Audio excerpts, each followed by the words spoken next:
Yo, what's good? What's good? What's good? NBA YouTube.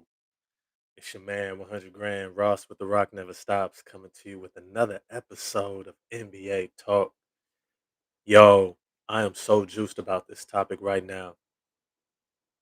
I'm so juiced. When your man calls it, your man calls it.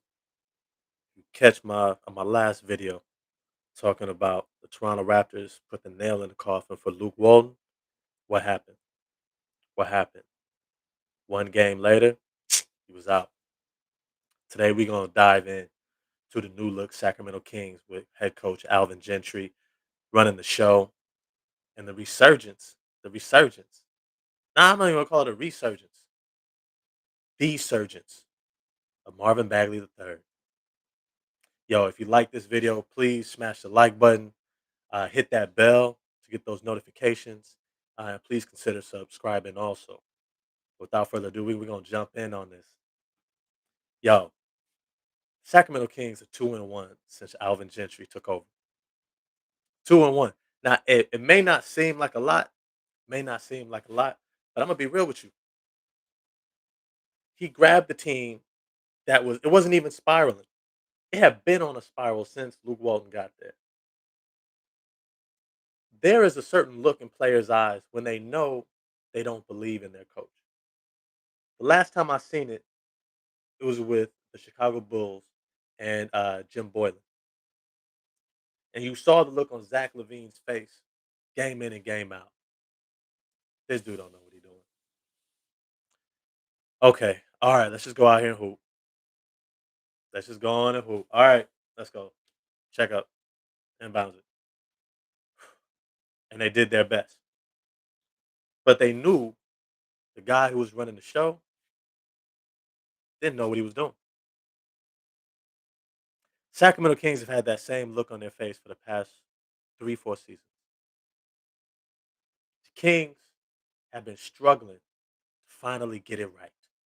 To finally get it right. And what happens? Things got so bad that they finally had to pull the trigger. And you know what? All I can say is it's about damn time. It's about damn time. It's about damn time. Can I say it again? It's about damn time. This team has had way too much talent to be performing at the way that they were for so long. And head coach Alvin Gentry seems to I bet he was sitting back the whole time. Like, you know what? Wait till I get up. Wait till it's my turn.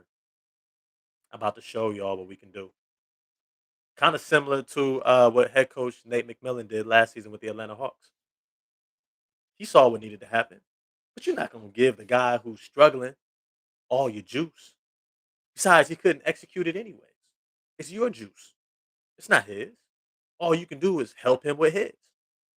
And the most he was able to do was the most that was able to happen. Losing seasons. And then he comes up. He got to put his flavor into it. He got to put his spices into the pot. He got to pull out his little extra bag of goodies and show y'all what was up. The first move that you see that I love, is he made sure that he had strong defenders on the floor. I'm talking about Maurice Harkless. I'm talking about Mr. 3 and D. He is the prototype, as Outcast might say. He is the prototype of a defensive stopper. Not a stopper like the best player on the other team is not going to still drop 20 to 30 points a game. But he's a player that doesn't require you to constantly have to send double teams. And before then, they were trying to use Harrison Barnes for that role. They were trying to use all these other guys for that role, and it didn't make any sense. Guys who are not historically upper tier defensive players. And so what happens? Now all of a sudden you don't have to double team. Now all of a sudden you don't have to get pushed into these rotations. Now all of a sudden you don't have to worry about constant mismatches. You got 6'8.5", 6'9", 7 foot plus wingspan, athletic, forward Maurice Harkless locking down on the perimeter. But not just that, it actually helps to spark their transition game, which are finally up and running again. Tyrese Halliburton, De'Aaron Fox, Rashawn Holmes, even Harrison Barnes is getting out there. They're running. They're running. And you see a different energy right now. You see a totally different energy. Guys are locked in. Guys are like, let's go. It's time to finally start winning. And I don't even think it's just about the firing. I think it's about confidence. I think it's about finally, I don't have to try to do this part also. Not everybody can be LeBron. Not everybody can be like, hey, you can give me a mediocre or less than mediocre coach, and I can still create magic out of it. There's only a few guys that can do that. Only a few. LeBron, maybe KD, maybe Steph. I'm not trying to take a jab at Steve Kerr. I'm just saying, I'm just saying he's not my top five. Maybe even top six, seven. But anyways. And who I actually love watching the most right now, watching develop, is Marvin Bagley the flipping third. Marvin Bagley. Yo, people, I've been trying to tell y'all this for the longest. Marvin Bagley the third does not suck. Marvin Bagley the third is the juice. He's actually talented as hell. He's actually a physical freak, specimen, talent, highly skilled. But when you're a rookie, when you're a young player, one, injuries hampered him. But two, you got to be put in the right position. You've got to be given confidence. And the first move that the Sacramento Kings did, which was so I couldn't even believe what they was doing. They drafted Marvin Bagley and then they brought in Rashawn Holmes. Rashawn Holmes, the hardworking, blue collar, hard hat wearing, night in, night out big man who had to grind his way to even get opportunity in the NBA. He had to go through the Portsmouth Invitational, which is where a bunch of seniors and guys who are coming out of the G League trying to get an opportunity to go to the draft combine. Like you're not even invited to the combine. You're trying to get to the combine. You have to play in this tournament and show out to get an invite to get to the NBA combine. And then hopefully in workouts and measurements and all this stuff, you get an opportunity to get brought in and potentially get drafted. That's the route he had to take. And when he was in Houston, yo, he had to ball out, not just ball out, night in, night out. He had to grind for an opportunity, grind to get seen, grind.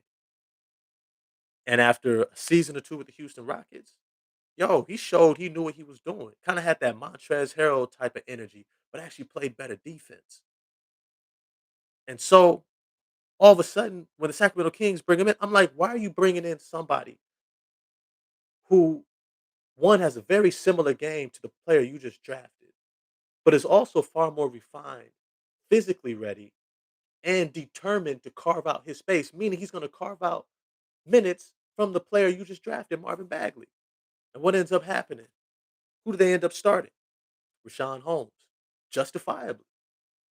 But it was foolish because you know who needed those minutes? Marvin Bagley III.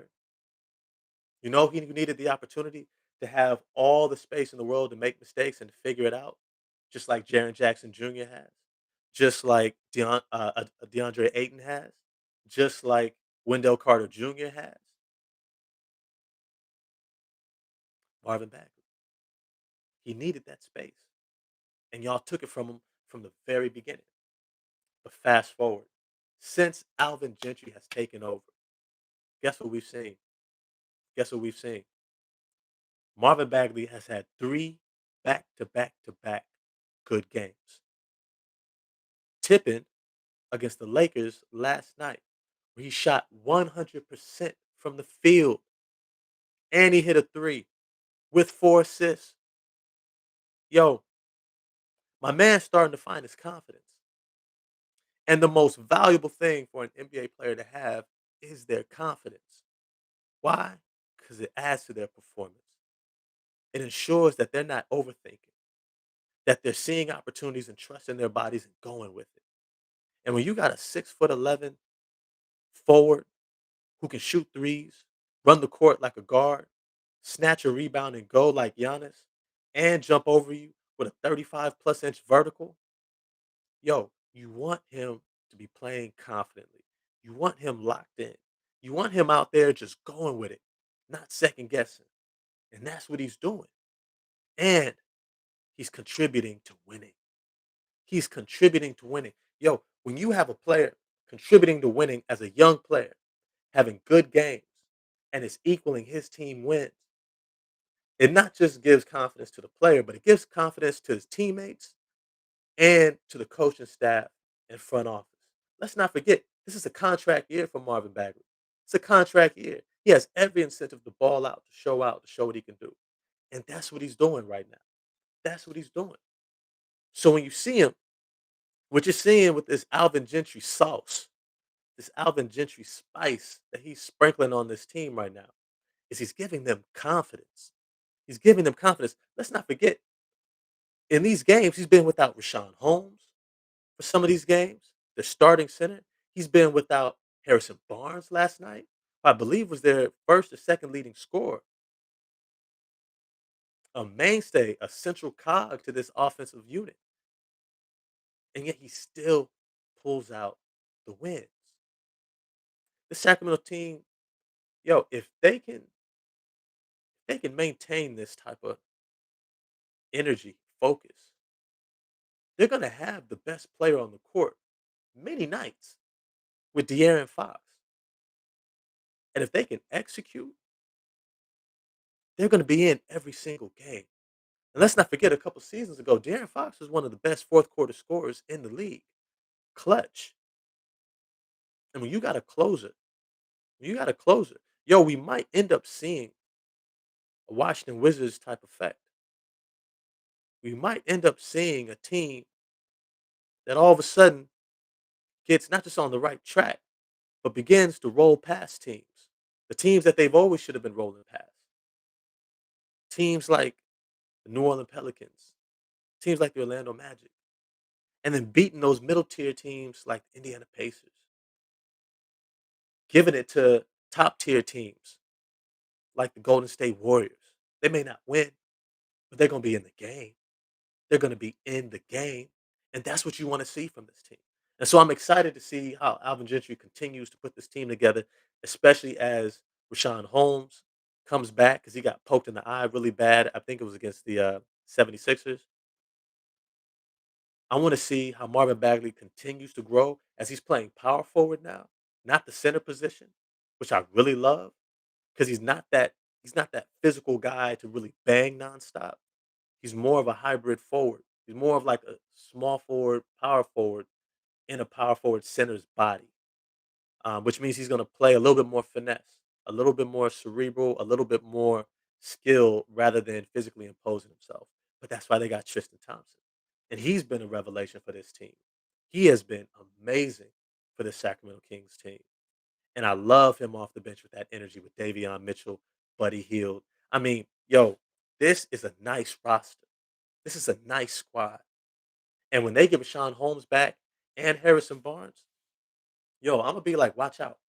When they get healthy, and I can say this about a lot of teams, but the Sacramento Kings are definitely one of them. When they get healthy, they're gonna make a run. They're gonna make a run. And don't be shocked if they get into the playoffs or at least the playing tournament. At least the playing. And don't let them draw somebody like Dallas. Don't let them draw a team that is still figuring themselves out. A Memphis Grizzlies. It's another team in the West.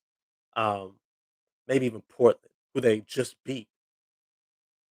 Don't let them grab a team that's not quite sure what they're doing. Like if Denver makes a late run, right? They get healthy, but they're still figuring it out. Don't be shocked if they get into that second round. I'm just saying, Alvin Gentry effect is real. It's real. Yo, if you enjoyed this video, smash the like button, subscribe, hit the bell so you get notified with more videos. Leave some comments. I always respond. And if you got any video ideas, I'll let your boy. I got you. Till then, it's your man Ross with The Rock Never Stops. Hope to see you again. Peace.